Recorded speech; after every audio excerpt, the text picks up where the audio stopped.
Houthi लड़ाके लगातार Saudi अरब को निशाना बना रहे हैं और पूरे रेड सी पर बहरे अहमर में लगातार काबिज हैं।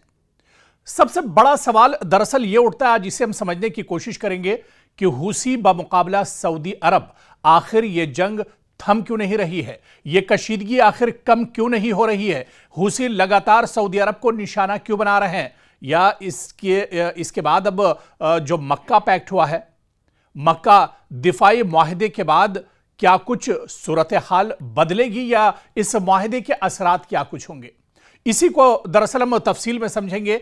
एक तरफ सऊदी अरब है, मशरिक़ वस्ता की बड़ी माशी और फौजी ताकत, और दूसरी तरफ यमन का हूसी ग्रुप जो बरसों से सऊदी अरब की ताकत को चैलेंज करता आया है। कभी मिसाइल सऊदी शहरों की तरफ दागे जाते हैं, कभी ड्रोन से तेल की तंसीबात को निशाना बनाया जाता है, और कभी यमन की सरजमीन पर जवाबी हमले होते हैं। और अब जब खित्ते में पहले ही ईरान, अमेरिका, इजराइल और खलीजी ममालिक के दरमियान कशीदगी इंतहाई हसास मरहले में है, हूसियों और सऊदी अरब के दरमियान महाज दोबारा गर्म होता दिखाई दे रहा है। तो सवाल यह है कि आखिर सऊदी अरब और हूसियों के दरमियान असल तनाजा क्या है, असल लड़ाई ये क्यों है, ये कशीदगी क्यों बरकरार है, और सबसे अहम सवाल यह कि मक्का मुकर्रमा में सऊदी अरब, पाकिस्तान और तुर्किया के नए मुश्तरका दिफाई मुआहदे के बाद क्या हूसियों के लिए हालात मजीद मुश्किल होने वाले हैं। दरअसल इसी को तफसील में समझना होगा। और हूसी दरअसल यमन का एक मुसल्लह और सियासी ग्रुप है जिसने गुज़िश्ता बरसों में यमन के बड़े हिस्से, खासतौर पर दारुल हुकूमत सना और शुमाली इलाकों पर अपना कंट्रोल कायम किया है। यमन का तनाज़ा सिर्फ एक दाखिली जंग नहीं रहा, बल्कि इसमें इलाकाई ताकतें भी शामिल हो गई हैं। साल 2014 में हूसियों ने सना पर कब्जा किया, जिसके बाद यमन की बैनुल-अक़वामी तौर पर तस्लीम शुदा हुकूमत के खिलाफ जंग तेज हुई। साल 2015 में सऊदी अरब ने इत्तिहादी ममालिक के साथ मिलकर यमन में फौजी मुदाखलत शुरू की ताकि हूसियों को पीछे धकेला जा सके और बैनुल-अक़वामी तौर पर तस्लीम शुदा हुकूमत को सहारा दिया जा सके। यही वो लम्हा था जब सऊदी अरब और हूसियों का तनाज़ा बराह रास्त जंग में तब्दील हो गया। फिर उसके बाद आप देखिए कि असल मसला सिर्फ यमन की सियासत नहीं है, बल्कि सऊदी अरब और यमन की सरहद तवील है और हूसी जंगजू सऊदी सरजमीन को मिसाइल और ड्रोन हमलों से निशाना बनाने की सलाहियत रखते हैं। गुज़िश्ता बरसों में सऊदी शहरों, हवाई अड्डों, फौजी तंसीबात और तवानाई के बुनियादी ढांचे को निशाना बनाने वाले मुताद्दिद हमले हूसियों की तरफ से किए गए हैं। साल 2019 में सऊदी अरब की अबीक और खरीस तेल तंसीबात पर ड्रोन हमलों ने पूरी दुनिया को हिला दिया था। हूसियों ने हमले की जिम्मेदारी कबूल की थी, अगरचे सऊदी अरब और अमेरिका ने हमले के माखज और ईरान के किरदार पर मुख्तलिफ दावे भी उस वक्त किए थे। लेकिन यहां से सऊदी अरब के लिए एक बुनियादी खतरा सामने आया था और उसका नाम था हूसी ग्रुप, यानी हूसी मुजाहिदीन या लड़ाके।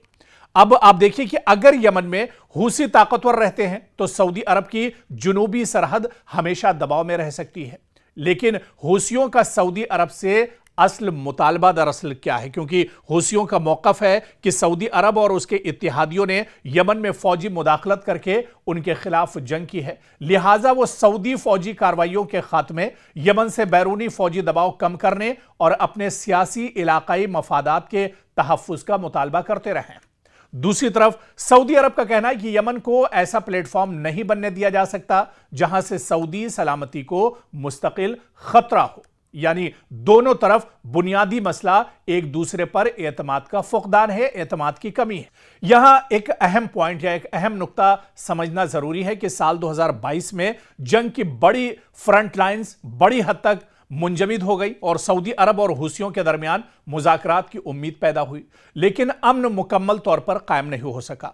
हूसी अब भी यमन के बड़े हिस्से पर काबिज हैं और दूसरी जानिब यमन की बैनुल-अक़वामी तौर पर तस्लीम शुदा हुकूमत और इसके इत्तिहादी भी मौजूद हैं। यानी जंग का बड़ा महाज खामोश जरूर हुआ, लेकिन तनाज़ा खत्म नहीं हुआ। और अब साल 2026 में हालात दोबारा खराब होते दिखाई दे रहे हैं, या यह कहा जाए कि हालात एक तरह से कशीदा बने हुए हैं। और फिर आप देखिए कि हालिया दिनों में हूसियों और सऊदी अरब के दरमियान कशीदगी दोबारा एक तरह से बढ़ रही है। सऊदी अरब ने जीजान में एक आरामको तंसीब पर हमले की इत्तला दी और कहा कि आग पर काबू पा लिया गया है। दूसरी तरफ यमन के अल-मखा बंदरगाह पर हूसियों के मिसाइल और ड्रोन हमलों में कम से कम 7 अफराद हलाक हुए, जिनमें शहरी भी शामिल थे। हूसियों ने हमले की जिम्मेदारी कबूल करते हुए कहा कि उनका हदफ सऊदी फौजी अहलकार और हथियारों के जखीरे थे और इसके बाद मजीद मिसाइल हमलों की इत्तलात भी सामने आई।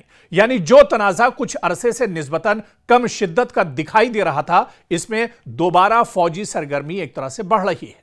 और अब आप देखिए कि हूसी सऊदी तनाज़े को ईरान के बगैर समझना मुश्किल है, क्योंकि हूसियों को ईरान के करीब समझा जाता है और ईरान पर हूसियों को हथियार, टेक्नोलॉजी और दीगर मुआवनत फराहम करने के इल्जाम आयद होते रहे। लेकिन यह कहना भी दुरुस्त नहीं होगा कि हूसी सिर्फ ईरान के हुक्म पर चलने वाली फोर्स है।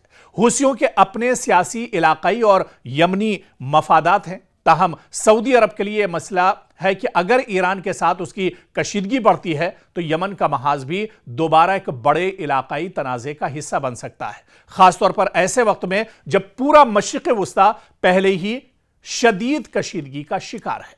और अब सबसे अहम सवाल कि मक्का दिफाई मुआहिदे का क्या बदल सकता है या इससे सूरत हाल बदल सकती है, क्योंकि 7 अगस्त को मक्का मुकर्रमा में सऊदी अरब, पाकिस्तान और तुर्किया ने मुश्तरका दिफाई मुआहिदे पर दस्तखत किए। इस मुआहिदे की बुनियादी शिक के मुताबिक तीनों ममालिक में से किसी एक पर मुसल्लह हमला, तीनों पर हमला तस्वुर किया जाएगा, जबकि दिफाई ताउन, तरबियत, इंटेलिजेंस और फौजी ताउन को भी एक तरह से बढ़ाया जाएगा। यहां एक बात समझनी बहुत अहम है कि यह मुआहिदा बराह रास्त हूसियों के खिलाफ जंग का ऐलान नहीं है, ना ही इस मुआहिदे में हूसियों को बाकायदा दुश्मन करार दिया गया। लेकिन इसका मतलब यह जरूर है कि सऊदी अरब पर किसी बड़े मुसल्लह हमले की सूरत में रियाज अब सिर्फ अपनी फौजी ताकत या रिवायती इत्तेहादियों पर इन्हिसार नहीं करेगा। इसके बाद पाकिस्तान और तुर्किया के साथ दिफाई ताउन का एक नया फ्रेमवर्क भी मौजूद होगा, जिससे कहीं ना कहीं अब हूसियों पर इसका असर जरूर पड़ेगा, या जो ममालिक सऊदी अरब पर या दूसरे ममालिक पाकिस्तान और तुर्किया पर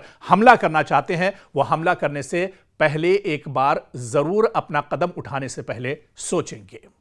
एक ऐसा जंगी तैयारा जो रडार की नजरों से बचकर दुश्मन के इलाके में दाखिल हो सकता है और इसके पास ऐसे मिसाइल हों जो सैकड़ों किलोमीटर दूर मौजूद दुश्मन के अहम तरीन तैयारों को निशाना बनाने की सलाहियत रखते हों।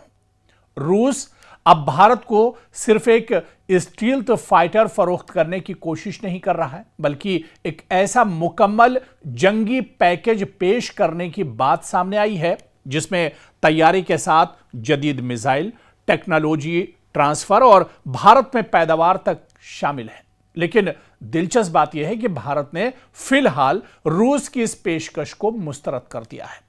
आखिर रूस Su-57 के लिए इतना बड़ा पैकेज भारत को क्यों देना चाहता है, और अगर यह तैयारा भारत को मिल जाए तो चीन और पाकिस्तान के खिलाफ इसकी फजाई ताकत पर क्या असर पड़ सकता है? दरअसल इसे तफसील से समझना होगा, क्योंकि सबसे पहले हमें यह समझना होगा कि Su-57 तैयारी की खासियत क्या है, क्योंकि रूस का Su-57 5वीं नस्ल का स्टील्थ मल्टी रोल फाइटर है और इसका बुनियादी मकसद सिर्फ फजाई लड़ाई नहीं, बल्कि दुश्मन के अहम टारगेट के खिलाफ तवील डिस्टेंस की कार्रवाई, फजाई बरतरी और जदीद सेंसर्स और हथियारों के जरिए जंगी मैदान में बरतरी हासिल करना है। रूस की नई पेशकश में सबसे अहम चीज सिर्फ तैयारा नहीं है, बल्कि इसके साथ मिलने वाले हथियार भी हैं। रिपोर्ट के मुताबिक इस पैकेज में KH-69 स्टील्थ क्रूज मिसाइल भी शामिल है, जिसकी रेंज तकरीबन 290 किलोमीटर बताई गई है। यह मिसाइल दुश्मन के अहम जमीनी अहदाफ और एयर डिफेंस सिस्टम्स के खिलाफ इस्तेमाल के लिए तैयार किया गया है। लेकिन असल तवज्जो RM-37 है।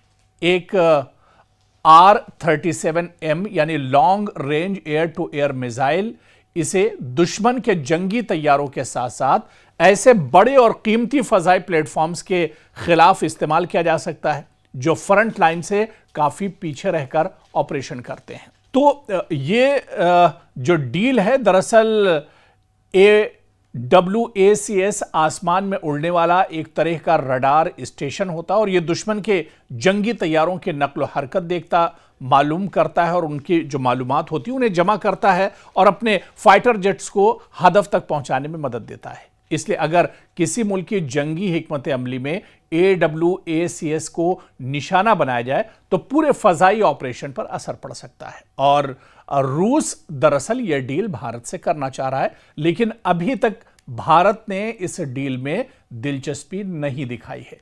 आखिर इसकी वजह क्या कुछ है, या भारत रूस के साथ आखिर यह डील क्यों नहीं करना चाह रहा है? क्योंकि रूस एक एटमी हथियारों का जो जंगी तैयार है उनका एक पूरा पैकेज भारत को देना चाहता है और इसकी वजह से भारत की फजाइया जो है वो भी काफ़ी मजबूत हो जाएगी और भारत की फौज को, यहाँ के आर्मी को एक बड़ा सपोर्ट, एक बड़ा इंफ्रास्ट्रक्चर भी इस पैकेज से मिल सकता है। लेकिन भारत आखिर इस पेशरफ्त को ठुकरा क्यों रहा है या इस पर एक तरह से राजी क्यों नहीं हो रहा है, ये दरअसल बहुत अहम बात है।